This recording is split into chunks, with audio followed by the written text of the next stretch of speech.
بسم الرحمن الرحیم مولا صلی وسلم دائما ابدا علی حبیبک خیر الخلق کلہم والحبیب الذی ترجى شفاعته لكل حول من الاحوال مقتحم ان التیا ریح الصبا یوما الى ارض الحرم بلغ سلامی روضة فیہا النبی المحترم۔ السلام علیکم ناظرین، 9 نیوز چینل کی جانب سے اسپیشل سحر ٹرانسمیشن کے ساتھ آپ کی خدمت میں حاضر ہے آپ کا میزبان محمد لقمان رضا۔ آج 25 رمضان المبارک، سحری کے یہ بابرکت لمحات اور اللہ سبحانہ وتعالی کی رحمتوں کا نزول ہو رہا ہے۔ آخری عشرہ اور جہنم سے آزادی کا عشرہ ہماری زندگیوں کا حصہ، رمضان المبارک اختتام کی جانب گامزن، ہماری یہ خوش نصیبی کہ ہمیں اللہ سبحانہ وتعالی نے رحمت کے عشرے سے بھی نوازا، مغفرت کے عشرے سے بھی نوازا، اور اب جو جہنم سے آزادی کا عشرہ ہے اس سے ہم مستفید ہو رہے ہیں۔ رمضان المبارک سحری کی اسپیشل ٹرانسمیشن میں مختلف موضوعات پر پروگرام آپ کی خدمت میں پیش کیے جا رہے ہیں۔ آج کا ہمارا موضوع بہت خوبصورت اور بہت اہم موضوع ہے، صدقہ فطر، اس کی فضیلت اور اہمیت۔ چونکہ رمضان المبارک میں روزے رکھے جاتے ہیں تو پھر روزوں میں اگر کسی قسم کی کوئی بھی کمی ہو جائے، کوئی ایسا مسئلہ درپیش آ جائے تو اس کمی کو پورا کرنے کے لیے اللہ کے پیارے حبیب صلی اللہ علیہ وآلہ وسلم کی جانب سے صدقہ فطر جو ہے یہ واجب قرار دیا گیا، یہ ضروری قرار دیا گیا۔ حقیقت میں ہم دیکھیں تو یہ انفاق فی سبیل اللہ ہی کی ایک قسم ہے، اللہ کے راستے میں خرچ کرنا۔ اللہ کے راستے میں خرچ کرنا یہ بہت بابرکت عمل ہے، بہت اللہ کو پسندیدہ اور محبوب عمل ہے۔ حتیٰ کہ اللہ کے راستے میں خرچ کرنے والے، چاہے وہ تنگ خوشحالی کے عالم میں ہوں، تنگ دستی کے عالم میں ہوں، وہ چھپ کر خرچ کرتے ہوں یا ظاہر خرچ کرتے ہوں، اللہ سبحانہ وتعالی کے وہ محبوب بندے بن جاتے ہیں۔ واللہ یحب المحسنین فرمایا گیا کہ پھر اللہ سبحانہ وتعالی انہیں پسند فرما لیتا ہے، ان سے محبت فرماتا ہے، ان کو اپنا محبوب بنا لیتا ہے۔ اور پھر اللہ کے راستے میں خرچ کرنا یہ کوئی چھوٹا سا عمل نہیں ہے، یہ بہت بڑا عمل ہے۔ اللہ کے راستے میں خرچ کرنا ایسا عمل ہے کہ قرآن مجید فرقان حمید میں اس کو یوں بھی ارشاد فرمایا گیا، اگر مختصراً میں عرض کروں کہ اللہ کے راستے میں ایک خرچ کیا جائے، 1 روپیہ، 1 پیسہ، 1 درہم، 1 دینار، تو وہ یوں ہے جیسے ایک دانہ بویا جائے اور پھر اس سے 7 خوشے، 7 ڈالیاں اگیں، اور پھر ہر خوشے، ہر ڈالی پر، ہر بالی پر 100 دانے ہوں، اور پھر وہ 100 دانے اگر ہم کاؤنٹ کریں 7 بالیوں پر، 7 ڈالیوں پر، 7 خوشوں پر، تو وہ ایک دانے سے 700 دانے بنتے ہیں۔ اور پھر اللہ سبحانہ وتعالی فرما رہا ہے کہ واللہ یضاعف لمن یشاء، اللہ سبحانہ وتعالی چاہے تو اس میں مزید اضافہ فرما دے، اس کو مزید ملٹیپل فرما دے۔ کیوں؟ واللہ واسع علیم، اللہ سبحانہ وتعالی بہت زیادہ وسعت والا ہے، اس کے ہاں کوئی کمی نہیں، اللہ کے خزانے کبھی کم نہیں ہوتے، اور وہ علم رکھنے والا ہے، وہ جاننے والا ہے۔ تو یوں اللہ سبحانہ وتعالی کے راستے میں خرچ کرنا یہ بہت بڑا عمل ہے اور بہت پاکیزہ، بہت محبوب، بہت پسندیدہ عمل ہے۔ اور یہ بھی ذہن نشین کیا جائے، اس بات کو ذہن میں رکھا جائے کہ اللہ کے راستے میں خرچ کرنے سے کبھی کمی واقع نہیں ہوتی۔ عام طور پر بعض اوقات ہم سمجھ رہے ہوتے ہیں کہ اگر ہم اپنا مال و دولت، اپنا روپیہ، پیسہ، وہ رزق حلال کی کمائی اگر ہم اللہ کے راستے میں خرچ کر دیں گے تو شاید اس میں کمی آ جائے گی۔ نہیں، اللہ کے راستے میں خرچ کرنے سے کمی نہیں آتی، بلکہ اللہ کے راستے میں آپ جتنا خرچ کرتے جائیں گے اتنا ہی آپ کا مال پاکیزہ بھی ہوتا جائے گا اور اس مال میں برکتیں اور اضافہ ہوتا جائے گا۔ تو یوں اللہ کے راستے میں خرچ کرنے کی اہمیت، فضیلت اور تاکید قرآن مجید فرقان حمید میں بھی بارہا کی گئی، اور اس کے ساتھ ساتھ اللہ کے پیارے حبیب مکرم صلی اللہ علیہ وآلہ وسلم کے فرامین مبارکہ میں بھی انفاق فی سبیل اللہ کی بہت زیادہ تاکید ملتی ہے۔ حتیٰ کہ اللہ کے راستے میں صدقہ اور خیرات کرنا، خرچ کرنا اس کے بارے میں فرمایا گیا کہ موت کے سوا ہر مصیبت، ہر بلا، ہر وبا کو ٹال دیتا ہے۔ تو یوں آج ضرورت اس امر کی ہے کہ ہم اللہ کے راستے میں خرچ کریں۔ صدقہ فطر بھی اسی حوالے سے ایک اہم کڑی ہے، رمضان المبارک اور روزوں سے اس کو نسبت حاصل ہے۔ ہمارے ساتھ شامل گفتگو ہوں گے ہمارے معزز مہمان اسلامک اسکالر جناب مفتی محمد رمضان جامی صاحب۔ میں ان سے یہ سوال پوچھنا چاہوں گا اپنے ناظرین کی رہنمائی کے لیے کہ صدقہ فطر اور پھر فطر کے لغوی معنی کیا ہیں، صدقہ فطر کیا ہے، اس پر ہمارے ناظرین کی رہنمائی۔ بسم اللہ الرحمن الرحیم، الحمد للہ رب العالمین والصلاة والسلام علی سید المرسلین وعلی آلہ وصحبہ اجمعین، اما بعد فاعوذ باللہ من الشیطان الرجیم، بسم اللہ الرحمن الرحیم۔ بہت شکریہ محترم محمد لقمان رضا صاحب، جی خوش آمدید۔ یقیناً آج آخری عشرہ اختتام پذیر ہونے والا ہے، جی آخری عشرہ نصف ہو چکا ہے، جی آج 25 رمضان المبارک کی بابرکت گھڑیاں ہیں۔ جی یقیناً اللہ تعالیٰ کا یہ فضل ہے، اس کا یہ کرم ہے کہ اس نے ماہ مقدس رمضان المبارک جیسی بابرکت گھڑیاں اپنے پیارے نبی صلی اللہ علیہ وآلہ وسلم کی امت کو عطا فرمائیں۔ سبحان اللہ۔ رمضان المبارک اللہ تعالیٰ کی نعمت ہے، اللہ کا احسان ہے۔ بے شک اس امت پہ، سرکار دو عالم صلی اللہ علیہ وسلم کی امت پہ، نبی کریم علیہ السلام کی امت پہ اللہ نے یہ احسان کرتے ہوئے نیکیوں کا موسم عطا کیا۔ سبحان اللہ۔ اب یہ دیکھیے نا کہ پہلے عشرے میں رحمتیں ہی رحمتیں ہوتی ہیں، بے شک دوسرے عشرے میں مغفرت کا سائبان تنا سبحان ہوتا ہے، اللہ۔ بے شک اور آخری عشرہ جب آیا تو فرمایا یہ نجات کا عشرہ ہے، سبحان اللہ۔ جہنم سے آزادی کا عشرہ۔ بے شک صدقہ فطر بھی ایک اللہ کی نعمت ہے کہ جی ایک چھوٹی سی رقم کے عوض میں انسان کو اللہ تعالیٰ بہت بڑے انعام سے نوازتا ہے۔ سبحان اللہ۔ فطر کا لغوی معنی ہے روزہ کھولنا، جی روزہ نہ رکھنا، یا تیسرا معنی جو بیان کیا جاتا ہے عموماً وہ یہ ہے کہ روزوں کے اختتام پر اللہ تبارک و تعالی کی بارگاہ میں تشکر بجا لاتے ہوئے خوشی کا اظہار کرنا۔ سبحان اللہ۔ بے شک اس کو عید الفطر بھی کہتے ہیں، عید منا خوشی، فطر روزہ کھولنے کی یا نہ رکھنے کی۔ جی تو در حقیقت روزہ نہ رکھنے کی خوشی نہیں ہوتی، روزے بلکہ روزے پورے ہونے پر اللہ کی بارگاہ میں تشکر کی خوشی ہوتی ہے سبحان اللہ۔ کہ اے مالک تو نے ہمیں فرض روزے 30 عطا کیے اور ہم نے رکھے، تو پروردگار ہم تیری بارگاہ میں یوم تشکر مناتے ہیں۔ بے شک بے شک۔ تو صدقہ فطر در حقیقت ادا کیوں کیا جاتا ہے؟ جی اس لیے ادا کیا جاتا ہے کہ صدقہ فطر ان گناہوں، ان خطاؤں، ان جرموں کا ایک کفارہ ہوتا ہے جو روزے کے دوران ہم کرتے ہیں۔ ٹھیک ہے۔ دوران روزہ کبھی کسی کی غیبت کر دی، چغلی کر دی، یا کوئی گناہ انسان سے سرزد ہو جاتا ہے، جی نبی مکرم رسول محتشم صلی اللہ علیہ وآلہ وسلم کا فرمان مبارک ہے کہ ایک مسلمان کے روزے زمین اور آسمان کے درمیان معلق رہتے ہیں جی جب تک وہ صدقہ فطر ادا نہیں کرتا۔ جی کیوں کہ اس کے روزوں میں غیبت، چغلی گناہ ہوتے ہیں، چھوٹے بڑے گناہ ہوتے ہیں۔ جی تو جب صدقہ فطر ادا کر دیا جاتا ہے تو وہ روزہ گناہوں سے پاک ہو کر اللہ تعالیٰ کی بارگاہ میں مقبول ہو جاتا ہے۔ سبحان اللہ۔ مفتی صاحب صدقہ فطر جی جی کب واجب ہوتا ہے، کن پر واجب ہوتا ہے؟ دیکھیے بڑا اہم سوال آپ نے کیا۔ صدقہ فطر واجب وجوب کا جو وقت ہے وہ عید الفطر کے دن طلوع آفتاب کا وقت ہے۔ ٹھیک ہے۔ یعنی جب طلوع آفتاب کا وقت آتا ہے تو ہر مسلمان عاقل بالغ صاحب نصاب پر صدقہ فطر واجب ہو جاتا ہے۔ ٹھیک ہے۔ اب جو صاحب نصاب ہے اس میں تھوڑی سی وضاحت کی ضرورت ہے کہ یہ وہی والا صاحب نصاب ہے جو زکوٰۃ میں صاحب نصاب ہوتا ہے۔ ٹھیک ہے، یعنی زکوٰۃ اور صدقہ فطر میں فرق کیا ہے؟ جی ٹھیک ہے۔ فرق بھی یہی بنتا ہے کہ زکوٰۃ میں حولان حول جی یعنی صاحب نصاب پر 1 سال کا گزرنا شرط ہے۔ ٹھیک ہے۔ جس دن کوئی بندہ صاحب نصاب بنا جی اگلے سال اس دن اس پر زکوٰۃ فرض ہوگی۔ بے شک۔ جبکہ جو صدقہ فطر ہے اگر عید کے ایام میں یعنی عید کے دن ہی طلوع آفتاب کے وقت اس کے پاس اتنی اماؤنٹ ہے تو اس پر صدقہ فطر واجب ہے۔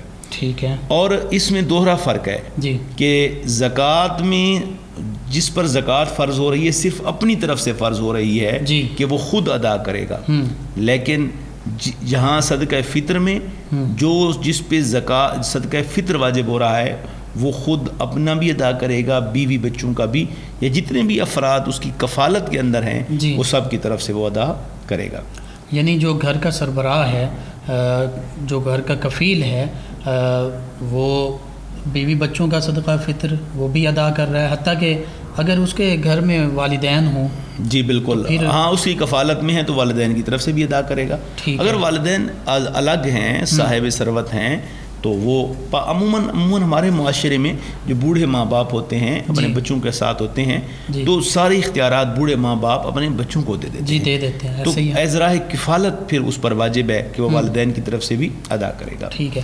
اور اگر یہ رمضان المبارک اور عید کا جو طلوع آپ نے آفتاب کا وقت بتایا کہ وجوب کا جو وقت ہے، اس سے پہلے کوئی شخص فوت ہو جاتا ہے تو کیا؟ جی یہ بڑی اہم چیز کی طرف آپ نے اشارہ کیا کہ صدقہ فطر کے وجوب کا وقت جو ہے نا اس وقت فرضیت ہوتی ہے، وجوب اس وقت ہوتا ہے۔ جی اگر کوئی شخص پہلی رات فوت ہو جاتا ہے، 30 رمضان کے روزے اس نے رکھے تو اس پر صدقہ فطر واجب نہیں ہے۔ اور اگر کوئی بچہ پیدا ہوا اسی رات تو جس نے آنکھ کھولی تو عید الفطر کا طلوع آفتاب ہو رہا تھا تو اس وقت اس پر بچے پر صدقہ فطر واجب ہو جائے گا۔ بصورت دیگر فوت ہونے پر یعنی فوت ہو جانے والے پر صدقہ فطر واجب نہیں ہوگا، لیکن پیدا ہونے والا جو آنکھ کھول رہا ہے اس وقت تو اس پر صدقہ فطر واجب ہے۔ یعنی جو فوت ہو گیا وہ وجوب کے وقت سے پہلے فوت ہو گیا تو واجب نہیں، اور یہ بچہ کیونکہ عمومی طور پر لوگ یوں بھی سمجھتے ہیں کہ کوئی مہمان اگر اس وقت آ گیا تو صاحب خانہ کی طرف سے، میزبان کی طرف سے صدقہ فطر ادا کرنا واجب ہے۔ تو یہ یاد رہے کہ مہمان کی ایک الگ حیثیت ہے، اگر اخلاقی طور پر وہ ادا کرنا چاہے تو کوئی حرج والی بات نہیں ہے، لیکن اگر وہ صاحب ثروت ہے، صاحب استطاعت ہے تو وہ خود ادا کرے گا، خود ادا کرے، یہ زیادہ بہتر ہے۔ عموماً ایک ہمارے معاشرے میں بہت بڑی غلط فہمی پائی جاتی ہے، ہمارے بہت سارے وہ لوگ جن پر صدقہ فطر واجب نہیں ہوتا وہ صدقہ فطر ادا کر رہے ہوتے ہیں۔ ٹھیک ہے، یہ ذہن نشین رہے، وہی شخص اس پر نماز فرض ہے وہ فرض نماز ادا نہیں کرتا، اسی شخص پر روزہ فرض تھا وہ روزہ اس نے فرض نہیں رکھا، اس بندے پر اور بہت سی عبادات فرض تھیں وہ اس نے ادا نہیں کی، لیکن اب اس پر صدقہ فطر واجب نہیں ہے، وہ ادا نہیں کر رہا، وہ ادا کر رہا ہے۔ ہاں وہ ادا کر رہا ہے، صدقہ فطر نہ ہونے کے باوجود، یعنی جو تکلیف اللہ نے نہیں ڈالی وہ خود ڈال رہا ہے۔ ٹھیک ہے، اور جو فرائض ہے وہ چھوڑ رہا ہے۔ یہ تھوڑا سا جو شریعت مطہرہ کے فرائض ہیں، عبادات ہیں، ان کو پر غور کرنے کی ضرورت ہے۔ بالکل ٹھیک۔ جس بندے کے پاس 46,000 سم تھنگ عید والے ایام میں مال و دولت پیسے ہوں تو اس پر صدقہ فطر واجب ہے، یعنی 52.5 تولے چاندی کی رقم جو ہے اس کے برابر موجود ہے، اور یہ آج کے دور میں تقریباً 46,000 سم تھنگ یہ رقم بنتی ہے۔ ٹھیک ہے۔ اچھا، باقی جو بات ہے کہ صدقہ فطر کا وجوب کا وقت تو عید الفطر کے دن طلوع آفتاب ہے، لیکن اس کا معنی یہ نہیں ہے کہ آپ اسی وقت ادا کریں۔ کیوں؟ اس کا مقصد یہ ہے کہ غریب جو لوگ ہیں، مجبور ہیں، ان کو آپ اپنے ساتھ عید میں شامل کریں۔ تو اس کے لیے بہترین طریقہ کار یہ ہے کہ آپ رمضان المبارک شروع ہوتے ہی ادا کر دیں تاکہ آپ کو دوہری نیکی کا ثواب ملے، صدقہ فطر بھی ادا ہو جائے اور غریب، یتیم، مسکین، لاوارث لوگ جو ہیں عید کے کپڑے خرید سکیں، عید کی خوشیاں آپ کے ساتھ منا کر آپ کے ساتھ شریک ہو سکیں۔ سبحان اللہ۔ تو اس لیے ایک نیکی کے سے 2 فائدے لینے کے لیے ٹائم سے ادا کیا جائے، اور عموماً ایک تاثر یہ بھی ہوتا ہے کہ میرا صدقہ فطر ادا نہیں ہو سکا تو کیا کروں، تو عید کی نماز کے بعد ادا کر دیں۔ ٹھیک ہے، تاکہ بہرحال فائدہ تو غریب کو ہوگا نا۔ جی بالکل، ایک اماؤنٹ آ جائے گی، وہ اگر عید پہ کپڑے نہیں پہن سکا تو چند دن کا کھانا اس کا بن جائے گا، بالکل بچوں کی فیس بن جائے گی، یا گھر کی ضروریات زندگی کی اور چیزیں بن جائیں گی، تو وہ بعد میں بھی ادا کیا جا سکتا ہے۔ لیکن کیا مفتی صاحب یہ ضروری ہے کہ یہ انسان انتظار کرتا رہے، دیکھتا رہے کہ عید کا دن آئے تو پھر میں عرض کر رہا ہوں نا کہ وہ یکم رمضان سے ہی ادا کرنا شروع کر دے، یا کم از کم 15 رمضان کو تو ضرور ادا کر دے، کیونکہ اگر پہلے ادا کر دیا جائے تو یہ تو اجر و ثواب والا کام ہے کہ آپ نے ایڈوانس جمع کروا دیا۔ اللہ تبارک و تعالی لوگوں کے حالات کو بھی جانتا ہے، لوگوں کے دلوں کو بھی جانتا ہے۔ ٹھیک، تو مفتی صاحب یہاں پر چونکہ صدقہ فطر کی بھی بات ہو رہی ہے اور عام طور پہ زکوٰۃ جو ہے وہ بھی رمضان المبارک میں بینکس بھی کاٹتے ہیں یا لوگ بھی کہتے ہیں کہ رمضان المبارک میں زیادہ ثواب حاصل ہوگا. جی تو رمضان المبارک میں وہ زکوٰۃ بھی ادا کر رہے ہوتے ہیں. جی بالکل. تو اس حوالے سے بھی اگر صدقات واجبہ اور دیکھیے زکوٰۃ جی ہمارے معاشرے میں ایک بہت بڑی غلط فہمی ہے. جی اب اس سال کرونا کی صورتحال میں علماء کرام نے جب یہ کہا جی کہ آپ ٹائملی زکوٰۃ ادا کر دیں جی تو لوگوں کے اندر ایک کنفیوژن تھی. کس نے آپ کو کہا ہے کہ رمضان میں زکوٰۃ فرض ہوتی ٹھیک ہے یہ بہت بڑی غلط فہمی ہے. بالکل صحیح. آپ جنوری میں امیر ہوئے تو اگلے سال 2020 جنوری میں آپ پر فیبرری میں مارچ میں اپریل میں آپ کا اعتبار رمضان کا بالکل نہیں ہے. یہ ہمارے بینکس جو کاٹتے ہیں رمضان کو تو وہ ان کا ایک رول ہے, شرعی رول نہیں ہے. ٹھیک ہے. بینکوں کا قانون ہے, شریعت کا قانون اپنا پروسیجر ہے. ٹھیک ہے. تو کیا غریب رمضان میں غریب ہوتا ہے؟ ٹھیک ہے. کیا غریب کو صرف رمضان المبارک میں وہ کھانا کھاتا ہے؟ نہیں.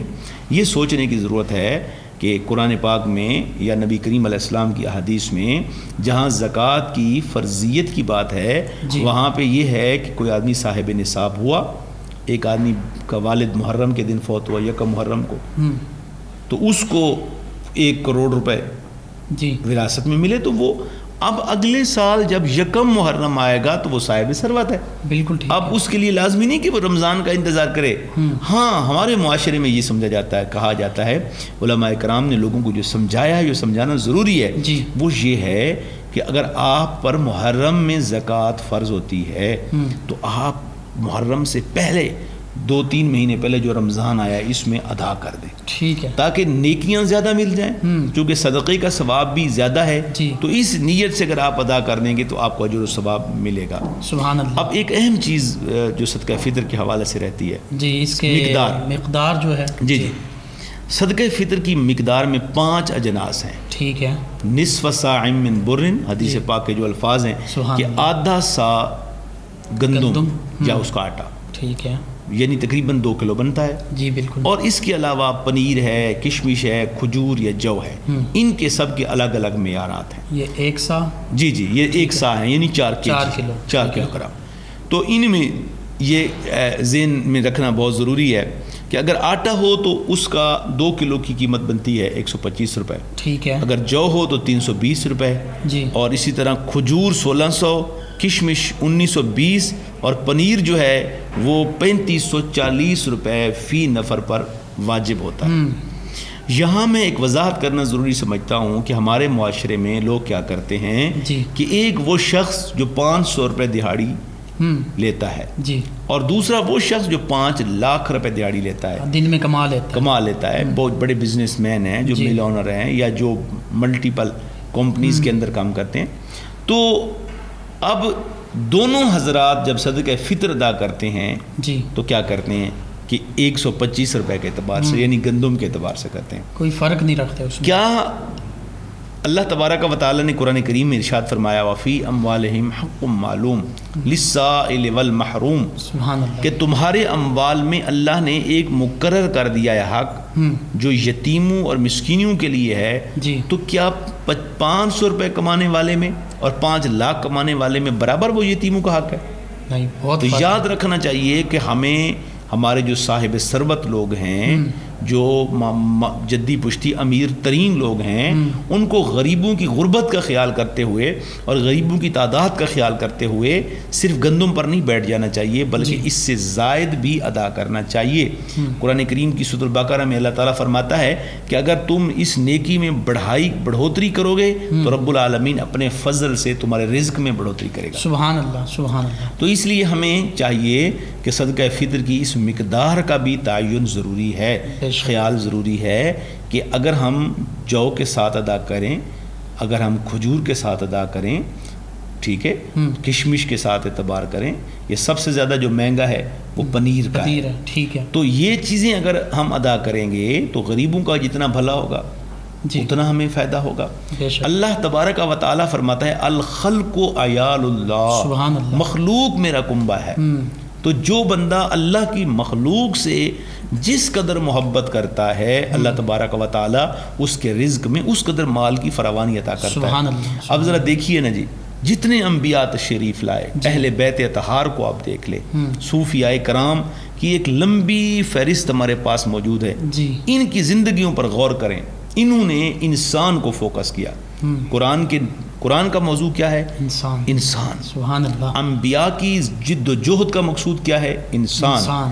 کائنات کی تخلیق کا منشور کیا ہے؟ انسان. سبحان اللہ. وہ ایک شاعر نے کہا تھا بہتر ہے نہ ڈالو مہر و ماہ پہ کمندیں، بہتر ہے نہ ڈالو مہر و ماہ پہ کمندیں، انسان کی خبر لو کہ وہ دم توڑ رہا ہے. بے شک. کہ آپ علامہ نے کہا تھا نا محبت مجھے ان جوانوں سے ہے ستاروں پہ جو ڈالتے ہیں کمند. تو یہ ایک درویش تھے، انہوں نے اقبال سے معذرت کے ساتھ ایک دست بست عرض کی ہے کہ بھئی آپ ستاروں پہ کمندیں بعد میں ڈالنا، پہلے یہ بلک رہا ہے انسان، سسک رہا ہے انسان، اس کی تو ضروری خبر لینی چاہیے نا. تو الخلق و عیال اللہ، جیسے میں کہہ رہا تھا کہ انبیاء کی جد و جہد کا مقصد، قرآن کا موضوع دیکھ لیں. تمام صوفیاء کی زندگیاں جس شخص کے گرد گھومتی ہیں وہ انسان ہے. سبحان اللہ. اللہ کا وہ کنبہ ہے، اللہ کی وہ مخلوق ہے. اگر ہم جتنا زیادہ ان کے لیے اپنا دل بڑا کریں گے، پروردگار ہمارے لیے اتنے بڑے رزق کے دروازے کھول دے گا. سبحان اللہ. جی ناظرین، صدقہ فطر کی فضیلت اور اس کا وجوب، اس پر بہت خوبصورت انداز سے گفتگو فرما رہے تھے ہمارے معزز مہمان. میں جو سمجھا ہوں اس میں کہ اللہ کے راستے میں خرچ کرنا بہت زیادہ ضروری، اور صدقہ فطر ادا کرتے ہوئے سب سے اہم بات یہ ہے کہ جو صاحب حیثیت ہیں وہ اپنی حیثیت کے مطابق صرف گندم پر اکتفا نہ کریں، بلکہ اگر پنیر کے مطابق دے سکتے ہیں تو پنیر کے مطابق، اور اگر کھجور کے جو 4 کلو بنتی ہیں 1600 روپیہ فی فرد اس کے مطابق دیں، ورنہ کم از کم جو کے مطابق دیں، جو کشمش کے مطابق دے سکتے ہیں کشمش کے مطابق دیں، تاکہ جتنے اللہ کی مخلوق تک زیادہ سے زیادہ یہ مال و دولت، یہ روپیہ پیسہ کی شکل میں، صدقہ فطر کی شکل میں یہ پہنچے گا، وہ ہمارے ساتھ اللہ کے یہ بندے جو مفلوق الحال ہیں اور جو مستحق بھی ہیں، یہ عید کی خوشیوں میں شامل ہو سکیں گے. جی ناظرین، 25 رمضان المبارک سحری کے خوبصورت اور مقدس لمحات آپ کی خدمت میں صدقہ فطر کی عظمت، فضیلت اور اہمیت کے بارے میں گفتگو ہو رہی تھی. ایک بریک کا وقت ہوا چاہتا ہے، بریک کی جانب بڑھتے ہیں. بریک کے بعد دوبارہ آپ کی خدمت میں حاضر ہوں گے، ہمارے ساتھ رہیے گا.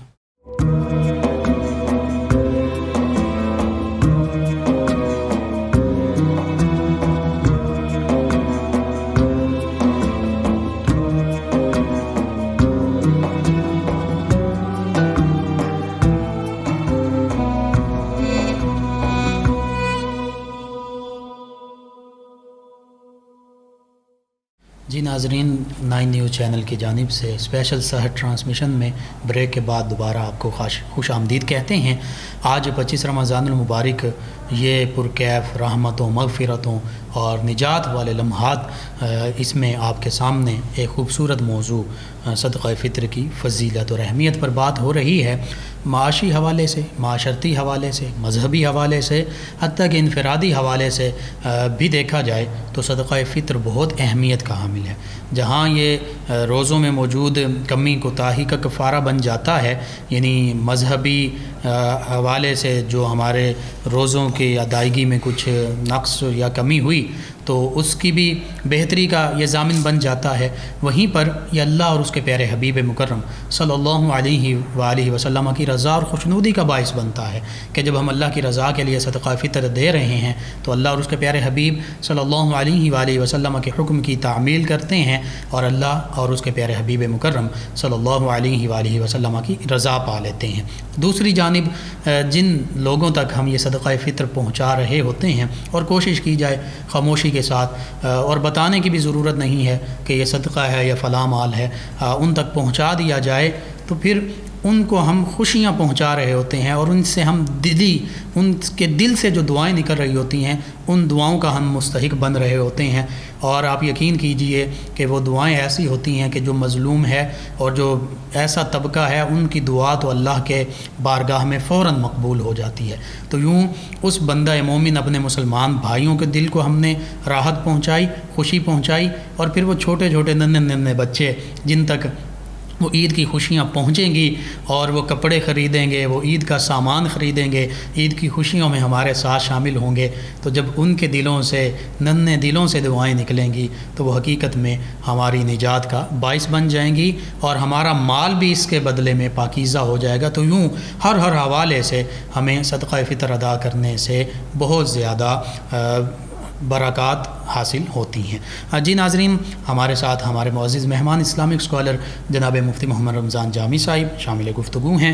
میں ان سے یہ سوال پوچھنا چاہتا ہوں کہ صدقہ فطر کی فضیلت کیا ہے، نبی محتشم صلی اللہ علیہ وآلہ وسلم نے اس کے بارے میں کیا ارشاد فرمایا اور کیا احکامات ارشاد فرمائے، اس پر ہمارے ناظرین کی رہنمائی۔ چونکہ صدقہ، کوئی بھی صدقہ ہو تو وہ اللہ کی بارگاہ میں انتہائی مقبول ہے، بے شک، انتہائی پسندیدہ ہے۔ جی، الصدقہ ترد البلا، سبحان اللہ، صدقہ مصیبتوں کو ٹالتا ہے، صدقہ انسان کو دکھوں سے نجات دلاتا ہے۔ بے شک، صدقہ فطر بڑی اہمیت کی حامل چیز ہے۔ جی، انفاق فی سبیل اللہ کی عظمت قرآن میں بیان کی۔ بے شک، نبی کریم صلی اللہ علیہ وآلہ وسلم نے صدقہ فطر ادا کرنے کا حکم عطا کیا۔ جی، سب سے بڑی فضیلت تو یہ ہے، جی، حضرت عمر بن شعیب اپنے والد گرامی سے روایت کرتے ہیں کہ رسول اللہ صلی اللہ علیہ وسلم نے ایک شخص کی ڈیوٹی لگائی کہ وہ مکہ میں جا کر صدائیں لگائے کہ ہر وہ شخص جو مومن ہے، مسلمان ہے، آزاد ہے، اس پر صدقہ فطر ادا کرنا واجب ہے۔ سبحان اللہ۔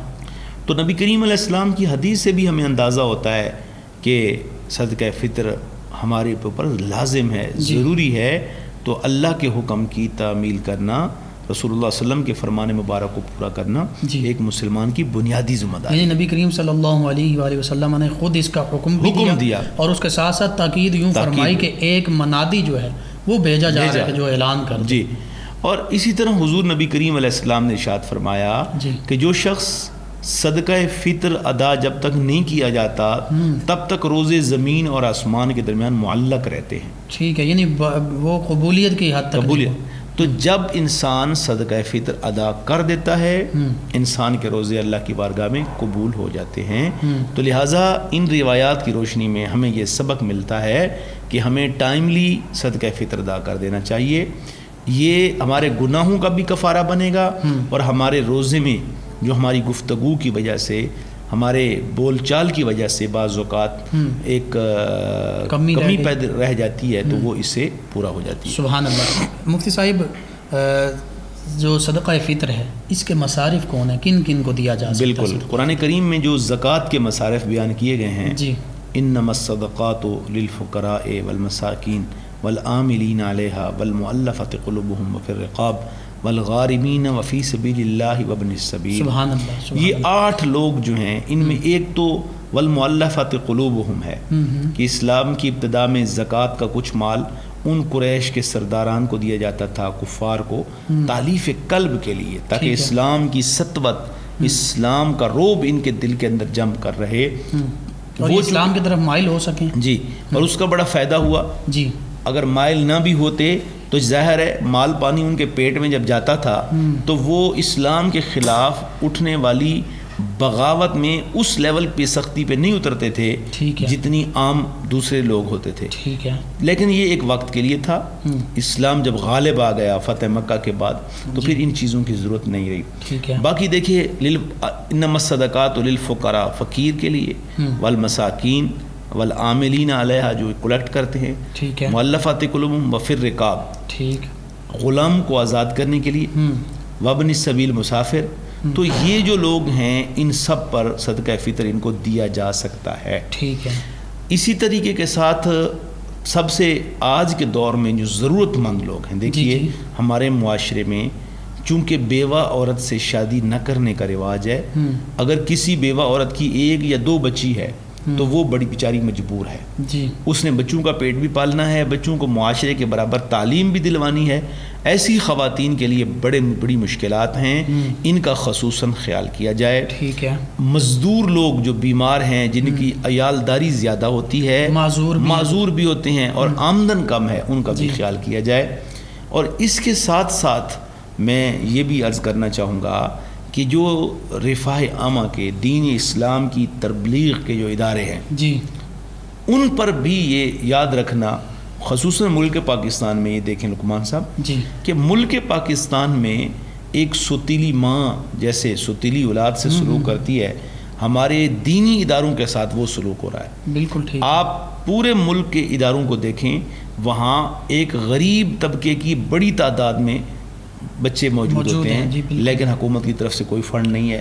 جبکہ سکولز کو دیکھیں، کالجز کو دیکھیں، یونیورسٹیز کو دیکھیں، ماہانہ بنیادوں پہ بھی فنڈ ہے، سالانہ پہ بھی الگ فنڈ ہے، بڑی بڑی گرانٹس ملتی ہیں، بڑی بڑی گرانٹ، اور کنسٹرکشن کے تو کروڑوں روپے ملتے ہیں، اور فیسز فیسز، جی بالکل، آپ کسی یونیورسٹی میں چلے جائیں فیسز ہیں۔ تو ہمیں یہ خیال کرنا ہوگا کہ دین کی بقا اور احیاء جو ہے وہ مدارس کی مرہون منت ہے، لہٰذا ہمیں جہاں بہت سارے لوگوں کو صدقہ فطر ادا کرنا ہے وہاں مدارس کا بھی خصوصی خیال کریں۔ مدارس اہل سنت جو حق پہ قائم ہیں وہاں جا کر صدقہ فطر ادا کریں۔ اگر ہمارے صدقہ فطر سے دین کی اشاعت ہوتی ہے، دین کی تبلیغ ہوتی ہے، تو اس کا مطلب یہ ہے کہ یہ نیکی ہمارے لیے بہت بڑی نیکی ہے، اور یہ علم نافع جب تک پھیلتا رہے گا ہمیں ثواب بھی ملے گا۔ اور مفتی صاحب آپ کی بات صحیح کہ سکولز، کالجز، یونیورسٹیز میں گرانٹس بھی ہیں، فنڈز بھی مل رہے ہیں گورنمنٹ کی جانب سے، اور فیسز بھی کلیکٹ کی جا رہی ہیں۔ مدارس میں نہ فیسیں لی جاتی ہیں، بالکل، اور کھانا پینا اور یہ ان لوگوں کی میں سمجھتا ہوں کہ وہ اس دور کے بہت بڑے قلندر ہیں جی، جو صدقات خیرات کلیکٹ کر کے ان بچوں کا پیٹ بھی پالتے ہیں، اعلیٰ تعلیم کا انتظام بھی کرتے ہیں، اور ان کے لیے سہولیات بھی ان کو باہم پہنچاتے ہیں، اور سبھی free of cost, free of cost ہے سب۔ تو ضرور یہ، اور اسی طریقے کے ساتھ کچھ آج کل بہت سارے ایسے منصوبہ جات ہیں رفاع عامہ کے جو حکومت کی ڈائریکٹ ذمہ داری ہے۔ جی، پرانے زمانے میں ان کی نوعیت مختلف تھی، مثلا پانی کا انتظام کرنا یہ حکومت کر رہی ہے، حکومتوں نے ماشاءاللہ تقریباً شہروں میں شفاف پانی، صاف پانی فری میں ملتا ہے۔ اب بہت سے لوگ اس پہ بھی خرچ کرتے ہیں، بہت سی تنظیمیں بھی اس میں ہیں، لیکن اس سے زیادہ ضروری چیزیں پڑی ہیں۔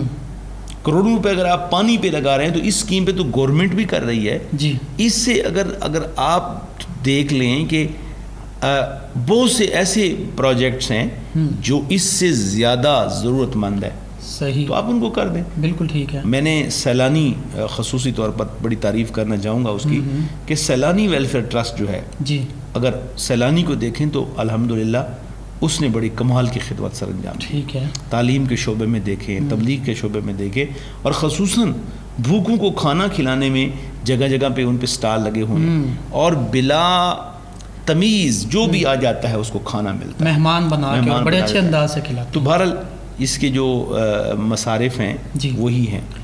تو ہمیں عموماً ایک اور چیز کا بھی ہمارے بعض دیہاتوں میں جی جو صدقہ فطر ہے وہ امام مسجد کو بطور فیس جو سالانہ ان کا بجٹ ہوتا ہے اس کے وظیفہ پیش کیا جاتا ہے، یہ جائز نہیں ہے، ٹھیک ہے، امام مسجد نہیں لے سکتا۔ اگر امام مسجد انتہائی مفلس ہے اور بطور مفلس آپ اس کو صدقہ فطر دینا چاہتے ہیں تو وہ اس کو دے سکتے ہیں، لیکن بحیثیت امام وظیفے کے طور پر امام صاحب کو صدقہ فطر دینا درست نہیں ہے، اور آپ کا صدقہ فطر ادا نہیں ہوگا۔ ٹھیک ہے، یہ غریب کا حق ہے، مسکین کا حق ہے، یتیم کا حق ہے، لاوارث لوگوں کا حق ہے، اگر اس طرح آپ صدقہ فطر ادا کریں گے تو ادا نہیں ہوگا۔ مفتی صاحب، صدقہ فطر اپنے بہن بھائیوں کو دیا جا سکتا ہے؟ بالکل، صدقہ فطر جیسے زکوٰۃ کا اصول اور فروع، ان کے علاوہ بہن بھائیوں کو، رشتہ داروں کو ان کو دیا جا سکتا ہے۔ یعنی اگر وہ بہن بھائی مستحق ہیں، غریب ہیں، تو میرے خیال میں وہ پھر پہلا حق تو انہیں کا ہوگا، اول خیش بعد پرویش، پہلے اپنے اور بعد میں جو دوسرے لوگ ہیں وہ، تو ان کو دینے میں زیادہ ایک اجر و ثواب بھی ہے کہ ایک آپ کے خونی رشتہ دار ہیں، ٹھیک ہے، تو اگر ان کے ساتھ آپ کا بھلا ہوگا تو ہر بندہ اگر اپنے رشتہ داروں کو کی حد تک ذرا معاملات درست رکھے تو پھر پورا معاشرہ سنور جائے گا، بے شک کسی کو کوئی کمی پریشانی نہیں رہے گی۔ ماشاءاللہ ناظرین، صدقہ فطر کی فضیلت اور احکام اور اہم مسائل پر بہت خوبصورت انداز سے ہمارے معزز مہمان مفتی محمد رمضان جامی صاحب گفتگو فرما رہے تھے۔ میں سمجھتا ہوں کہ ہمارے ناظرین کو بہت زیادہ رہنمائی حاصل ہوئی ہوگی، اور ہم نے کوشش یہ کرنی ہے کہ رمضان المبارک اختتام کے قریب ہے اور عید کے دن بھی قریب ہیں، تو ہم صدقہ فطر اپنی طرف سے، اپنے بیوی بچوں کی طرف سے، جن جن کی طرف سے ہم پر ادا کرنا واجب ہے، لازم ہے، ضروری ہے، فوراً ہی ادا کر دیں بغیر کسی وقت کا، عید کے وقت کا انتظار کیے ہوئے، تاکہ جو مستحقین ہیں، جو غریب ہیں، جو فقیر ہیں، جو مسکین ہیں، جو یتیم ہیں، جو بیوائیں ہیں، ان تک ان کا حق پہنچ سکے، اور جب یہ حق ان تک پہنچ جائے گا تو پھر انشاءاللہ وہ بھی ہمارے ساتھ عید کی خوشیوں میں شامل ہوں گے اور ہم ان کی دعاؤں کے مستحق ٹھہریں گے۔ ناظرین، پروگرام کے آخر میں میں اپنے معزز مہمان جناب مفتی محمد رمضان جامی صاحب سے ملتمس ہوں کہ آپ دعا فرما دیجئے۔ اللہم صلی علی سیدنا و مولانا محمد مبارک وسلم۔ ربنا تقبل منا انک انت السمیع العلیم وتب علینا انک انت التواب الرحیم۔ اللہ کریم ہماری آج کی اس نشست کو قبول فرما، مولا قدوس ہم سب کے حال پہ رحم فرما، اپنا کرم اپنا فضل شامل حال فرما۔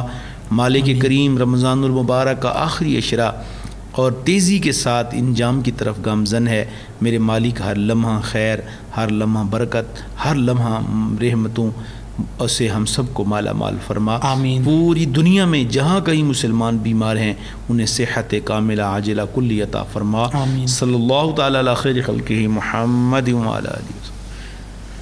جی ناظرین، اپنے میزبان محمد لقمان رضا، ہمارے معزز مہمان مفتی محمد رمضان جامی صاحب اور ہماری ٹیم کو 9 نیوز چینل کی اسپیشل سحر ٹرانسمیشن سے اجازت دیجیے۔ ایک خوبصورت کلام آپ کی سماعتوں کی نظر کرتے ہیں۔ اللہ نگہبان۔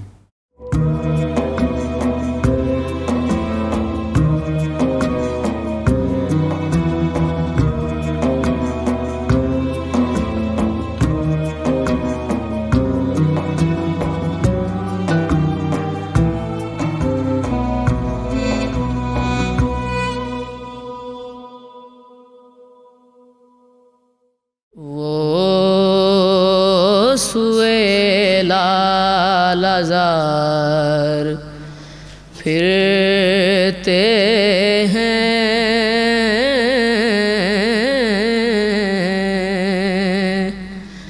تیرے دن اے بہار پھرتے ہیں،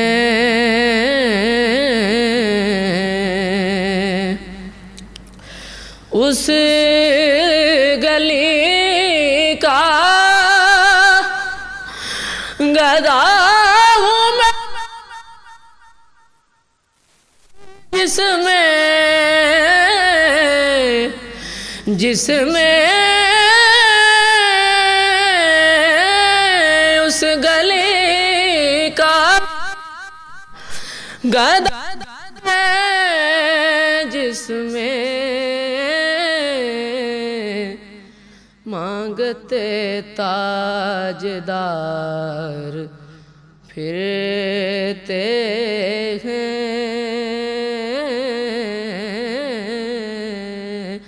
مانگتے تاجدار پھرتے ہیں۔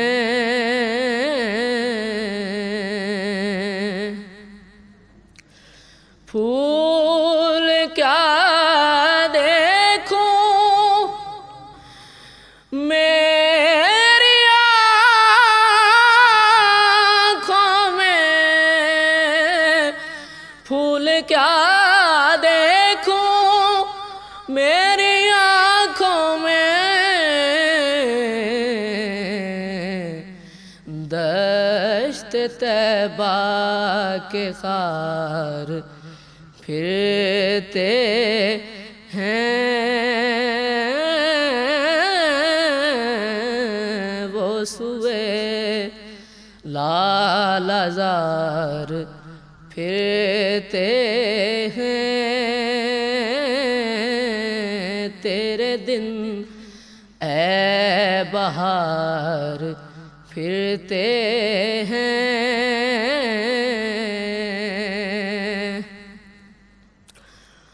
کوئی کیوں پوچھے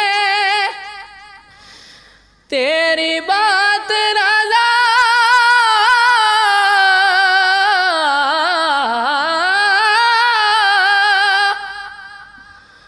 کوئی کیوں پوچھے تیری بات رضا